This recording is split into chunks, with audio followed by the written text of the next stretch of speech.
படகு ஒன்றுக்கு பெயிண்ட் அடிப்பதற்காக பொறுப்பு ஒருவரிடம் ஒப்படைக்கப்பட்டது. அவர் பிரஷ், பெயிண்ட் என்பவற்றை கொண்டு வந்து படகு உரிமையாளர் வேண்டிக் கொண்டதைப் போலவே பிரகாசமான சிவப்பு நிறத்தில் பெயிண்ட் அடித்து கொடுத்தார். பெயிண்ட் அடித்து கொண்டிருக்கும் பொழுது அந்த படகில் ஒரு சிறிய ஓட்டை இருப்பதை அவர் கவனித்தார். உடனடியாக அந்த ஓட்டையை சரிவர அடைத்தும் விட்டார். வேலை முடிந்ததும் அவர் தனக்குரிய கூலியை வாங்கி கொண்டு சென்று விட்டார். அடுத்த நாள் படகின் உரிமையாளர் அந்த பெயிண்டரின் வீடு தேடி வந்து ஒரு பெரும் மதிப்புமிக்க காசோலையை கொடுத்தார். அந்த தொகை ஏற்கனவே கூலியாக வழங்கிய தொகையை விட பல மடங்கு அதிகமானது. பெயிண்டருக்கோ அதிர்ச்சி. நீங்கள் தான் ஏற்கனவே பேசிய கூலியை தந்து விட்டீர்களே, எதற்காக மீண்டும் இவ்வளவு பணம் தருகிறீர்கள் என்று கேட்டார் பெயிண்டர்.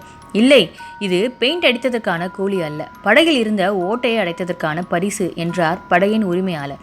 இல்லை சார், அது ஒரு சிறிய வேலைதான், அதற்காக இவ்வளவு பெரிய தொகை பணத்தை தருவதெல்லாம் நியாயமாகாது. தயவுசெய்து காசோலையை கொண்டு செல்லுங்கள் என்றார் பெயிண்டர்.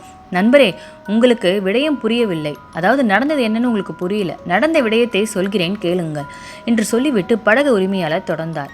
நான் உங்களை படகுக்கு பெயிண்ட் அடிக்க சொல்லும் பொழுது அதிலிருந்த ஓட்டையை பற்றி சொல்ல மறந்துவிட்டேன். பெயிண்ட் அடித்துவிட்டு நீங்களும் போய்விட்டீர்கள். அது காய்ந்த பிறகு எனது பிள்ளைகள் படகை எடுத்துக்கொண்டு மீன் பிடிக்க கிளம்பிவிட்டார்கள். படகில் ஓட்டை இருந்த விடயம் அவர்களுக்கு தெரியாது. நான் அந்த நேரத்தில் அங்கு இருக்கவில்லை. வந்து பார்த்த பொழுது படகை காணவில்லை. படகில் ஓட்டை இருந்த விடயம் அப்போதுதான் நினைவுக்கு வர நான் பதறி போய்விட்டேன். கரையை நோக்கி ஓடினேன். ஆனால் எனது பிள்ளைகளோ மீன் பிடித்துவிட்டு மகிழ்ச்சியாக திரும்பி வந்து கொண்டிருந்தார்கள். அந்த கணம் எனக்கு ஏற்பட்ட மகிழ்ச்சிக்கும் நிம்மதிக்கும் அளவே இல்லை. உடனே படகில் ஏறி ஓட்டையை பார்த்தேன். அது நேர்த்தியாக அடைக்கப்பட்டிருந்தது. இப்போது சொல்லுங்கள், நீங்கள் செய்தது பெருமதியற்ற சிறியதொரு வேலையா? நீங்கள் என்னுடைய பிள்ளைகளின் விலை மதிக்க முடியாத உயிர்களை அல்லவா காப்பாற்றியிருக்கிறீர்கள். உங்களது இந்த நற்செயலுக்காக நான் எவ்வளவு பணம் தந்தாலும் ஈடாகாது என்றார்.